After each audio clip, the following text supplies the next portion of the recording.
বলতেছিলাম রাসূল সাল্লাল্লাহু আলাইহি ওয়াসাল্লাম বলেছেন, তাহাদ্দু ওয়ালা তাহাব্বু, তোমরা হাদিয়া দাও এবং পরস্পরকে ভালোবাসার প্রতিযোগিতা করো। আজকে সমাজে শুধু হাদিয়া চলে হচ্ছে বিবাহের অনুষ্ঠানে, তাই না? বিবাহের অনুষ্ঠান মানে বড় কিছু গিফট নিয়ে যেতে হবে, না নিয়ে গেলে সে অপমানিত হবে, না নিয়ে গেলে সে অসম্মানিত হবে, এবং যদি সে না নিয়ে যায় তাহলে সমাজের মানুষের মেহমানদারিতার অবস্থা এত খারাপ যে 4-5 মানুষ যদি কোনো বিয়ে বাড়িতে যে খেয়ে আসে, কোনো কিছু না দেয়, তাহলে বলবে এরা 5 জন এসে খাবার খেয়ে গেছে, 1 টাকাও দেয়নি, অথবা একটা উপহারও দেয়নি। বিষয়টা এরকম চলতেছে না? মানে মানুষ এখন চক্ষু লজ্জার ভয়ে বিবাহের অনুষ্ঠানে বিভিন্ন আপনার এই যে সোলের মুখে ভাত দেওয়া, যদিও এগুলো অনইসলামিক, এইরকম অনুষ্ঠানগুলোতে আপনারা হাদিয়া নিয়ে যাচ্ছেন। আসলে হাদিয়ার সিস্টেম এইরকম নয়। তাহাদ্দু, তোমরা হাদিয়া দাও, একে অপরকে তোমরা হাদিয়া দাও। সব সময় হাদিয়া চলবে। স্বামী স্ত্রীকে হাদিয়া দিবে, স্ত্রী স্বামীকে হাদিয়া দিবে, বৌমা পুত্র বধূ শ্বশুরকে হাদিয়া দিবে, শ্বশুর জামাইকে হাদিয়া দিবে। হাদিয়ার প্রথা সব সময় চলবে। কয়েকদিন পর পরেই হাদিয়ার প্রথা চলবে। এর মাধ্যমে একে অপরের মহাব্বত বাড়বে, একে অপরের আন্তরিকতা বাড়বে। সাহাবীরা তাদের বাগানের খেজুরগুলো হাদিয়া দিতেন যারা মসজিদে আহলুস সুফফা বসবাস করত। 82 জন সাহাবী মসজিদে নববীর বারান্দাতে সবসময় থাকতো, যাদেরকে কাতেবে ওহী বলা হয়। কোরআন লিখতো এবং হাদিসে রাসূল মুখস্থ করত। তাদের খানা পিনার ব্যবস্থা হতো হাদিয়ার মাধ্যমে। আজ থেকে 1450 বছর পূর্বে যখন আরবের প্রধান খাবার পনির, কিশমিশ, খেজুর ছাড়া, দুধ ছাড়া তেমন কোনো খাবার ছিল না, জবের রুটি ছাড়া আজকের মতো এত প্রসাধনী, এত খাবারের আইটেম ছিল না। ওই সময় প্রায় শতাধিক সাহাবীর মতো এতগুলো সাহাবী চলতো হাদিয়া দিয়ে। সুবহানাল্লাহ, কত সুন্দর ব্যবস্থা ছিল হাদিয়ার। আর এখন ইমাম সাহেবের খাবারের ব্যবস্থা হয় না, তাই না? বলবেন আমরা করি, আলহামদুলিল্লাহ। আপনারা হয়তো ভালো, অনেক মসজিদ রয়েছে ইমাম সাহেব খুতবা দিয়ে খালি মুখে বাড়ি চলে গেছে। এখান থেকে লালমনিরহাটে যে খুতবা দিয়ে বগুড়ায় চলে আসে ইমাম সাহেব, খানার ব্যবস্থা হয় না। আমার ওস্তাদ বলেছিলেন যে ইমামকে যদি মূল্যায়ন ঠিক মতো না করা হয় মুসল্লির নামাজ হবে না। বড় আক্ষেপ করে বলেছিলেন। বলবেন যে এরকম কথা কেন বলতেছেন? আপনারা জানেন না 10,000 টাকা 12,000 টাকা পুরো বছর ইমামতি করে নেয়। এরকম ইমাম মনে হয় আপনার চোখে পড়েনি, আমার চোখে পড়েছে।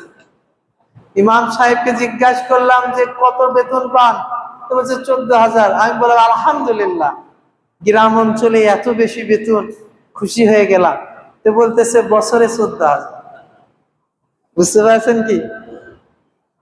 হাদিয়ার সিস্টেম চালু করতে হবে।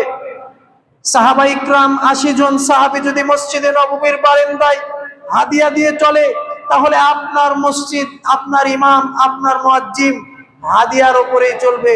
একটা পুরো গ্রাম একটা ইমাম মুয়াজ্জিম চালাতে পারবে না। শুধু ইমাম মুয়াজ্জিমকে নয়, মুসাফিরের জন্য খানার ব্যবস্থা করা, ইয়তীমদের জন্য খানার ব্যবস্থা করা, আল্লাহর নিকটে এগুলো হচ্ছে আমলের মধ্যে সর্বোত্তম আমল। যখন আপনার বাড়িতে হাদিয়ার ব্যবস্থা থাকবে, তখন আপনার এই সিস্টেমগুলো দেখবেন যে আপনার বারাকা বৃদ্ধি হবে। এক সাহাবী এসে জিজ্ঞাসা করলো, ইয়া রাসূলুল্লাহ, আমার পরিবারের সদস্য বেশি নয়, তারপরেও কেন জানি রোজগার করি, কামাই করি, এরপরও বারাকা হয় না। রাসূল সাল্লাল্লাহু আলাইহি ওয়াসাল্লাম বললেন, শোনো, তোমরা খানা কিভাবে খাও? বলে আমাদের যখন যার খাওয়ার প্রয়োজন হয় তখন খানা খেয়ে নি। বলছে এভাবে করলে কোশ্চিন কালো তোমাদের বারাকা হবে না। তাহলে কি করতে হবে?